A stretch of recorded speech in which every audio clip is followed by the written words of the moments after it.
ওখানে পঁইতে দেখি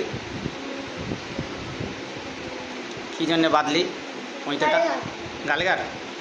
গালেগা হলে বিকসুল ট্যাবলেট খেলি, ভিটামিন এ ট্যাবলেট খেলি সেরে যাবে। 10টা ট্যাবলেট খাবি সেরে যাবে। 10টা ট্যাবলেটের দাম 12 টাকা। আর এই ওষুধটা কিনতে তোর কত খরচা হয়েছে পঁইতে? টাকা লাইনি ফ্রি? যদি 10 টাকা আরও উপজে তাও তো দেয়, তথাপি বাঁধবি না, সব পঁইতে বাঁধবি না, সব জ্বলানো শিরিক। বুঝতে পেরেছিস? এসব করবি না। আমার বললে আমি তোর ট্যাবলেট কিনে দিতাম। বিকসুলের মাথায় আছে না বিকসুল ট্যাবলেট? মারবিলা তোমার বিকসুল ট্যাবলেট খেয়ে সেরেছিল তো? হ্যাঁ, ওই দেখো, অন্ধবিশ্বাসের বিশ্বাস হবে না। বৈজ্ঞানিক প্রয়োগীরা যেগুলো ওষুধ ব্যবহার করে সেগুলো করবা। মারবিলা তো বিকসুল ট্যাবলেট খেয়ে গালে সেরে, তোমার কেন সারবে না? তুমি কেন পঁইতে ঝোলাবা? গলায় তাবিজ মারলি সব কিছু ব্যবহার করো না, এগুলো শিরিক। হাতেও ব্যবহার করা যাবে না শুধু। এসব পঁইতে টইতে হটাও, মনে থাকবে। যাও, ভিটামিন বিকসুল ট্যাবলেট আমি এনে দেবো দিয়ে, তাই খাবা। এসব খুলে ফেল দেবা, ছুঁড়ে ফেল দেবা।